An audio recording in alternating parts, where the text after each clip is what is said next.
Today, I am going to talk to you about how you can build the perfect and ideal resume or CV. That's coming up.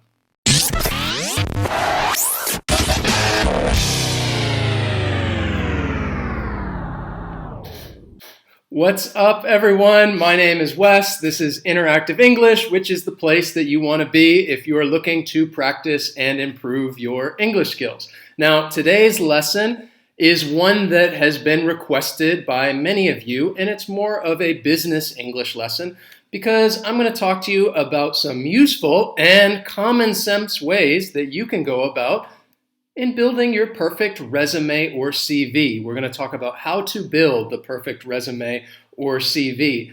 And this is useful, I think, to everyone out there. Many people who are watching this channel are English language learners, and they would like to apply to an international job, and they would like to build a CV or resume in English. And even if you're an English native speaker, everybody out there is applying for jobs, or they're going to look for a job in the future, and you need to have that perfect resume or CV because you just want to improve your chances when you actually start looking for a job. So I say common sense ways to help build your resume or CV because these are things that all of us should be doing. And I don't think sometimes not all of us do these things. And I'm also guilty of not doing all of these things. But I want to give you these useful tips and suggestions on how you can do just that. So if you are joining us, please in the chat, write your name, tell me where you are from, or even in the comments later on. Just if you're watching this later, write your name in the comments, tell me where you're from. I just want to hear from all of you guys, and let's just begin. So the first thing that you might be wondering is, well, what's the difference between a resume and a CV? They're pretty similar because both of them are, it's just a way of highlighting who you are, your education, your work experience, your accomplishments. But there are some little differences, and let's have a look at those right now. So a resume is just going to be a quick summary of your skills and experience. It's usually 1 to 2 pages. Oftentimes, it's just a single page. It's something that's really short, really brief, and highlights the top things that you want to share with this company that you're applying for. And resumes, I think, are more common in the United States and Canada. I think many parts of the rest of the world, they typically ask for CVs. And CVs are just it's a little more in-depth. It gives a little more details than a resume, and it talks about your achievements, and it's usually 2 or more pages. Now, I say 2 or more, I don't mean that, CVs are typically 10 or 12 pages. That's a bit too long. I think on average, a CV might be 3 or 4 pages. But it really depends. It's going to be different depending on who you are, because if you're younger, your CV is maybe going to be a little shorter than if you're older, because if you're older, you probably have had more jobs, you have more experiences, and therefore you would highlight those and you would have a longer CV. So again, whether you're writing a resume or CV, keep that in mind. They should be detailed, and they should really talk about the highlights, the things that you really want this person to know about you. Okay? And if you're wondering, well, which one do I use when I'm applying for a job? I think most of the time, if you're applying for a job, in the job description, it'll say whether you should submit a resume or a CV. And just look for that. If they ask for a resume, then you know. If they ask for a CV, you know that as well. So my first question for all of you guys, which I want you to write in the chat or even in the comments later on, is this one right here. How much time do you spend on creating a resume? All right, how much time do you spend on creating your resume or CV? Let me know in the chat. Do you spend 1 hour, 2 hours, 3 hours, 4 hours? How do you go about doing this? And then I'll share with you my experience, all right, what I do. And for me personally, doing a resume or CV, it's not something that I can sit down and do at one time period. I usually do it over multiple days, sometimes even a week. And what I'll do is I'll start on it one day, I'll do a little bit, the next day I'll do a little more, and then I'll do a little more the next day until I feel like it's finished and everything on it is perfect. Because it is something that you really want to check and you want to make sure it's correct. So typically, I end up spending a fair bit of time doing this. So the first tip that I have for you guys, okay, the first tip that I have for you is this one right here, and that is to know your audience. Know who you are giving your resume or CV to. Know your audience. That's what I mean by that. And there are two things that I think you should keep in mind when it comes to knowing your audience. The first one is this, all right? In which country is the job or business located? All right, which company are you applying for? Is it an American company? Is it a company from Europe? And the reason for this is because not all resumes and CVs will look the same depending on the country. A CV in Brazil could look very different than a CV in Mongolia. And you need to know who your audience is. Where is this job? Which country it is in? Because then you can find out, well, how do people in this country typically do a resume or CV? That's very important to know and understand.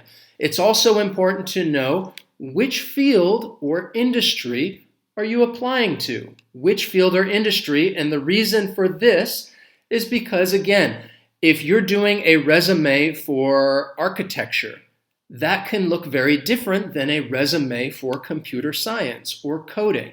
So you want to make sure which field or industry, what type of resume or CV is common and relevant and useful for that industry.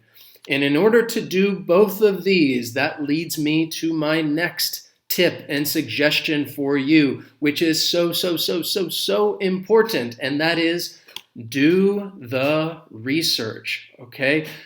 Don't just sit down and write the resume. Make sure that you do some research first and find out as much information as you can about the company, as much information as you can about the location, the resume type, the style. What is it that people are looking for? And some of the things that people might be looking for is this. So if we're talking about a resume, you might know, is it going to be a chronological resume that lists things in order? Is it going to be a functional resume that has highlights your achievements or accomplishments? Also, what's the format of the resume or CV going to look like? Is it going to have a picture? Should you put a picture? Should you not have your picture? What about the headings? Should you put your education first or should you put your work experience first? Do the research to find out which is the best resume or CV for the industry or field to which you are applying. And a great way to find out some of this information is to use Google Images as a reference. That is a quick and easy way to do just that. So just to show you this, I'm going to show you a comparison because I just typed into Google Images two things. I typed in America resume and German CV. So just looking at these pictures, let's see how they are different. So let's check those out.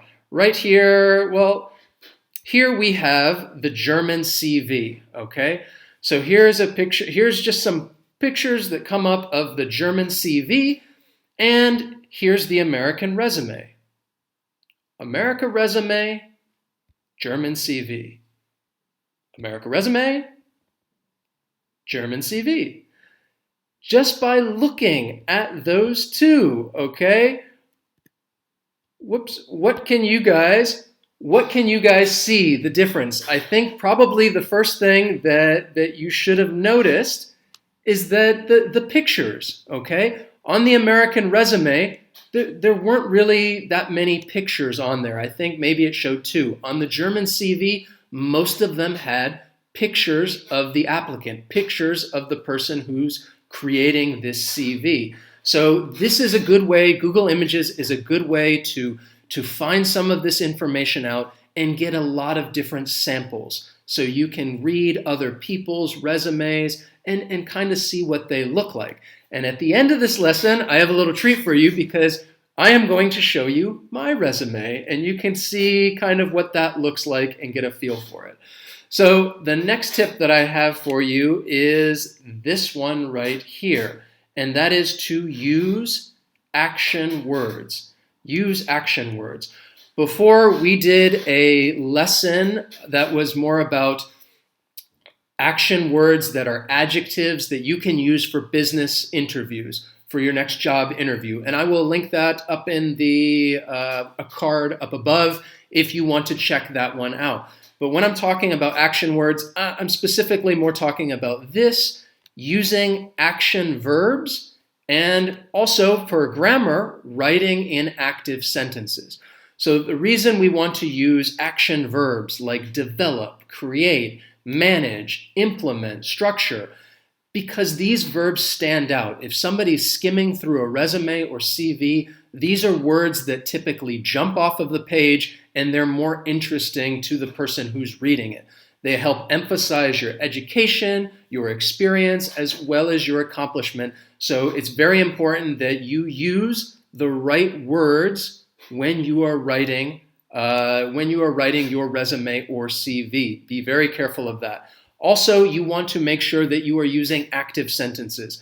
Don't use the passive voice. The reason for this is because active sentences, they're easier to read, and plus, in an active sentence, you're highlighting the subject doing the action. And in this case, because it's your resume, it's your CV, the subject is you. You want to highlight that you are the person that is doing this action. So be sure to write using active sentences. All right, okay? The next one that I have for you, and this is so important, is no grammar or spelling mistakes.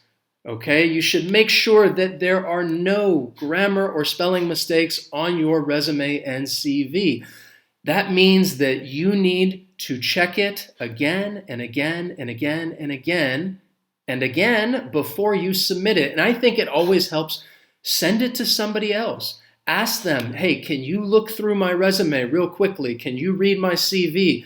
And get some feedback. See if they find any typos, any spelling mistakes, any grammar mistakes. And the reason that you should make sure it's perfect is because this is somebody's first impression of you. Because they're going to get your resume, they don't know who you are, and this is their first impression. It's a reflection on you. And if there is a typo, if there are a lot of spelling mistakes or grammar mistakes, the first thing that I would think is, why didn't this person make sure that everything was correct, that everything was in order, that if they didn't put the care and time into doing their resume or CV, maybe if I give them a job and a task to do, how do I know that they're going to put the time and care into doing that job? So again, make sure that there are no grammar and no spelling mistakes before you submit your CV, and you always need to revise it again and again and again. It's so important. The next tip I have for you is something that has been a little difficult for me. I think it's something I often overlook, and it can be really challenging, and that is to try to network. Try to get your resume and CV out there to the world for as many people to see as possible, because that's only going to help your chances of getting a job. The more people that have your information. And the ways that you can go about trying to network, as I said, share your resume and CV, share it with your friends, share it with your colleagues, so that if somebody becomes aware of a job, maybe they can go ahead and forward your CV or resume to this prospective employer. Also, you can use platforms like LinkedIn. That's a great way to list your education, your experience, and your accomplishments. It's more developed for working professionals, for business professionals. So make sure it's updated on LinkedIn. And again, keep it updated.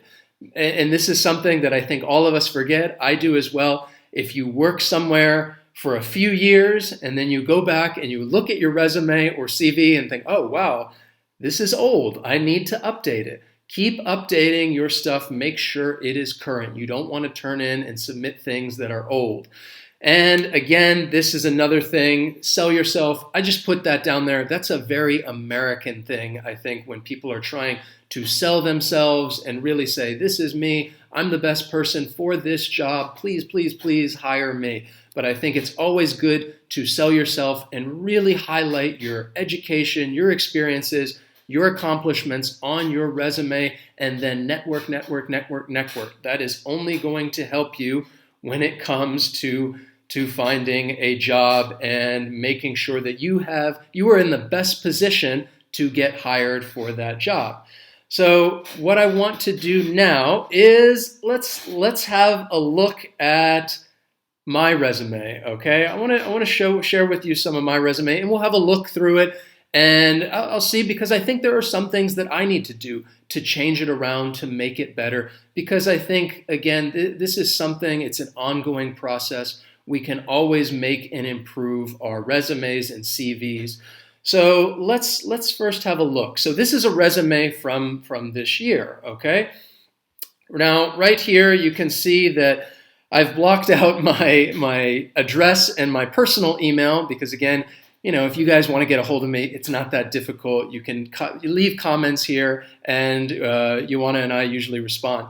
But this is a chronological essay because I'm putting things in chronological order, starting with the most recent. So my education and even my work experience. Down here at the very bottom, my resume is 2 pages. You can see that my teaching started in Korea in 2006 and 7 at an academy, and then I went on to work as a visiting professor at a university. That's when it started, okay? About a little over 10 years ago. And then the chronological order, it just moves up to where we are today. Now, again, I put my education first as an educational instructor, trying to show, okay, this is University of San Francisco where I got my MA. I have a certificate at UC Berkeley, and I got my undergrad a long time ago, a kind of long time ago, at the University of Colorado. Now, my work experience, again, my most recent, interactive English, perfect.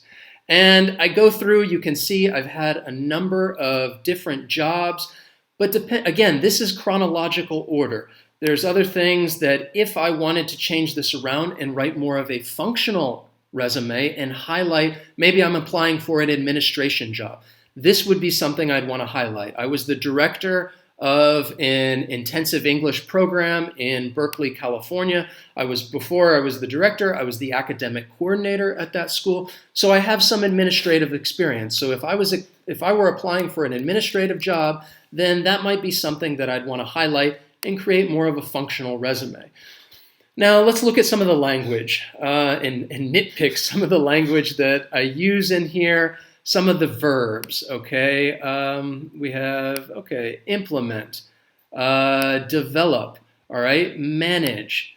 These are good verbs that stand out when somebody's reading through this. Utilize, complete. I think if I were to make a critique of mine, I think facilitate. That's another good one. Sometimes I use the same verbs over and over again. I think it would help me to use different words. I use conduct and implement quite often. As you can see, here's conduct down here again. But these are some of the action verbs that I use throughout my resume. I think they're good, but probably I think it would be beneficial if I use some different ones. Now, I highlighted again the education and work experience first on the second page. These are other things that I would like people to know about me, but maybe it comes towards the end. It's not what I want people to see first. I have some volunteer experience that I did in Costa Rica, as well as here are some workshops that I attended, professional development. I actually think probably this should come before my volunteer experience. I could move that around because I think that's more relevant to any teaching position that I'm applying to. Languages, also travel, it kind of helps define who I am as a person. So that is a quick sneak peek at my resume.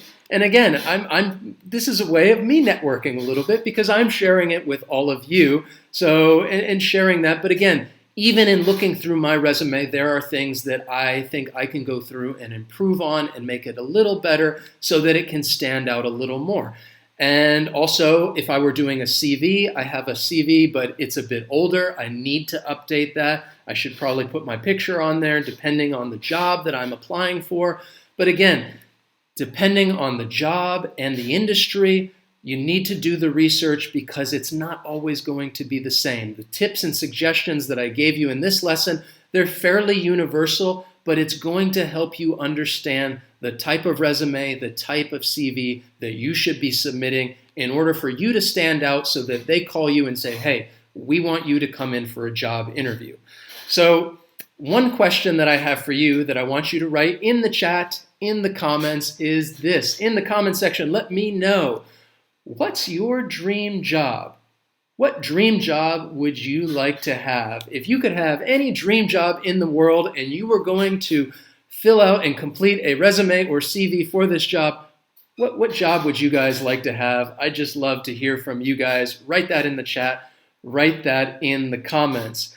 So, as always, thank you guys so much for watching. I appreciate you being here with me, Deepak, Long, Basam, Sebastiano, Kira, Robson, Daki. Thank you guys so much for joining me. Sorry if I mispronounced some names. Please, as always, like and share this lesson, especially if you enjoy what we do here at Interactive English. And don't forget, they're up here. Join these social media classes. We're on Facebook, Twitter, Instagram. We are posting stuff all the time to help you guys practice and improve your English skills. Thanks so much for watching, and I will see you next time. So long.